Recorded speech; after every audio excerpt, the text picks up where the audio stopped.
G'day everyone, welcome back to NS2HD. I really want to command, but I've only got like 10 minutes to record this video. So, in case this game goes longer, I'm not going to command because getting out of the command chair sucks. Looks like we do have someone getting into the command chair. Cool, I'm going to head over to water pumps. Guys, something I want to point out in this video is A, I'm on holidays, so this is pre-recorded. And B, performance. Build 249 was a while ago now. And I ran a whole bunch of benchmarks on 249. Skulk. There's a skulk near water pumps. Oops, I didn't actually mean to fire there. That's terrifically embarrassing. Operations infantry ball under attack. Bloody hell! They're pushing pretty aggressively this game. I'll try to get this extractor up. Okay, so performance build 249. I was running a whole bunch of benchmarks, quantifying that.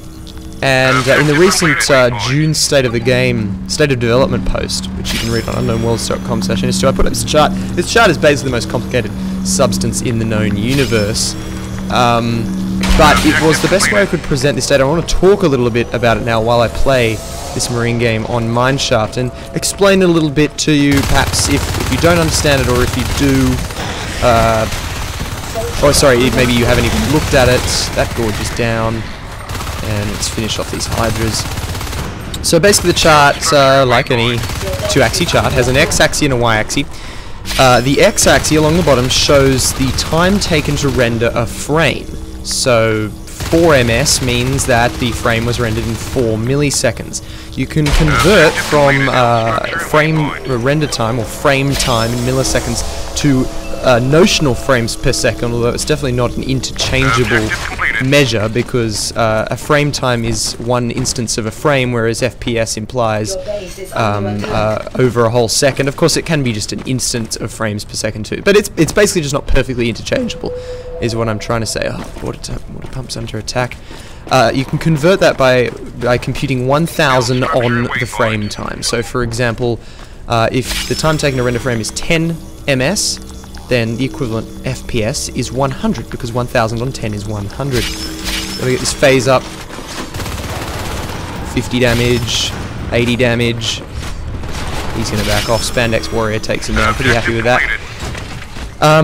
So what this chart shows is that for build 248, oh sorry, and the y-axis shows the proportion of sampled frames that fall into any one of those times. So for example, if on the y-axis you can read that a column is 40% high, then that means that 40% of sampled frames were rendered in that amount of time. For example, if it was 50% in above 2 milliseconds, then 50% of sampled frames were rendered in 2 milliseconds, and that would be exceptionally fast. I have no ammunition, so I am just going to try and go ninja on this harvester. So that's all my ammunition gone. I'm going to get sculpted for sure, but at least they'll have to come and heal it. So what you can see is that in build 248, the graph is kind of spread out.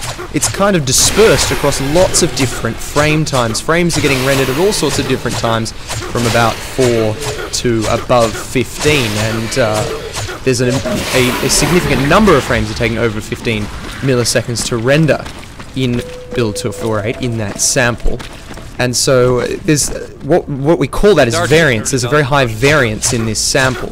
Frames are not being rendered consistently, and that's bad, because the lower the variance, the smoother the game will feel, independent of what the actual frame rate is or the average time to render frames. So that's the first thing to take away. In build 248, they're very spread out. In build 249, they're not so spread out. I really need some definition. I'm going to call for it.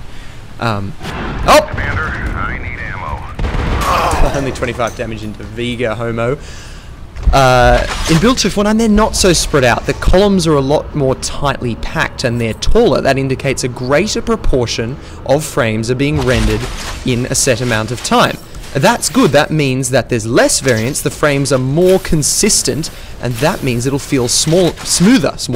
Not only that, not only are the frame rendering times more consistent, they're also faster. So note that the build 249 samples columns are not only taller, they're also closer to 0 on the x-axis, which means that they're being rendered faster. Now this sample is about 500,000 frames each from build 248 and build 249, just randomly selected out of a whole population that I recorded of about 1.5 million each. So it was many natural section 2 games, and it is on my mega computer, the Octopus, which you might initially say, oh, but that's not a representative sample. Not everyone has 3930K overclocked to 4.4 GHz. That's of course true, of course, but it doesn't mean it's not representative because of the type of graph it is. It's what's important is the difference. The difference between those build 248 lines and the build 248 columns and the build 249 columns. I did sample on an Alienware M14X as well. I got about about 800,000 frames sampled on the M14X, an Alienware with a 3612QM and a GT550M. So very much a mid-spec machine, especially by desktop standards. What the?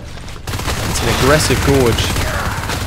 And he's actually a very good gorge. He's probably going to kill me, and I realised... Oh my goodness, that is one of my greatest moments in Natural Selection 2. Realised my mouse sensitivity was wrong that whole time, and I actually lowered it just before firing off those shots.